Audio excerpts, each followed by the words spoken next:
శ్రీశైలంలో అన్యమత ప్రచారం కట్టడికి ధర్మకర్తల మండలి కీలక నిర్ణయం తీసుకుంది. శ్రీశైలంలో మద్యం మాంసం కట్టడికి కఠిన చర్యలు తీసుకునుంది. శ్రీశైలంలోని కమాండ్ కంట్రోల్ రూమ్ లో చైర్మన్ రమేష్ నాయుడు ఆధ్వర్యంలో సమావేశం జరిగింది. ఈవో నేతృత్వంలో జరిగిన భేటీలో 47 అంశాలకు సంబంధించి ఆమోదం తెలిపారు. కొత్త క్యూ కాంప్లెక్స్ నిర్మించాలని ధర్మకర్తల మండలి తీర్మానించింది. హటేకేశ్వరం వద్ద విశాలమైన పార్కింగ్ ప్రదేశం ఏర్పాటు చేయాలని నిర్ణయించుకుంది. ఇదే అంశానికి సంబంధించి మరింత తాజా సమాచారం మా కరెస్పాండెంట్ కిషోర్ ఫోన్ ద్వారా అందిస్తారు. కిషోర్, శివాని, శ్రీశైల క్షేత్రంలో ధర్మకర్తల మండలి సమావేశం నిన్న జరిగింది. అయితే ఈ యొక్క సమావేశంలో అత్యంత కీలకమైనటువంటి నిర్ణయాలు తీసుకున్నట్లు తెలుస్తుంది. మొత్తంగా కూడా 47 అంశాలకు ఆమోదం తెలిపారు. అయితే శ్రీశైలం ట్రస్ట్ బోర్డు చైర్మన్ గా ఉన్నటువంటి రమేష్ నాయుడు ఆధ్వర్యంలో ఈవో నేతృత్వంలో ఈ యొక్క సమావేశం నిన్న జరిగింది.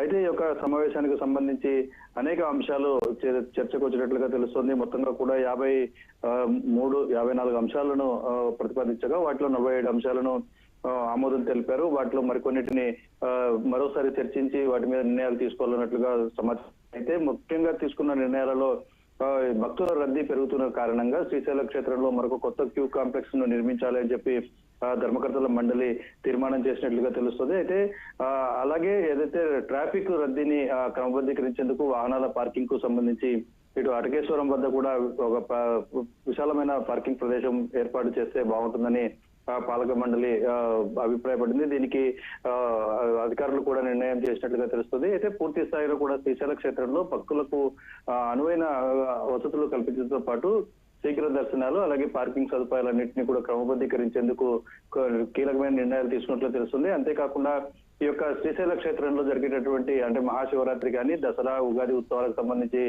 శానిటేషన్ విషయంలో జరిగేటటువంటి కాంట్రాక్టర్ విషయంలో కానీ మిగతా ఇతర కీలకమైన అంశాల్లో కూడా కొన్ని కీలక నిర్ణయాలు తీసుకున్నట్టుగా తెలుస్తుంది. మొత్తంగా భక్తులకు పూర్తి స్థాయిలో సేవలు అందించేందుకు ఈ 3వసారి సమావేశమైనటువంటి పాలక మండలి సమావేశం 47 అంశాలను ధృవీకరించడం, అంశాలను ఆమోదం తెలపడంతో కొత్త నిర్ణయాలకు ముందుకు వెళ్తున్నట్లుగా మనం భావించాలి.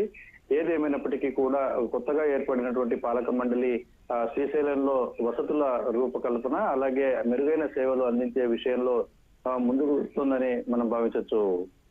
Shivani, right, thank you Kishore. Pakistan ను తేలికగా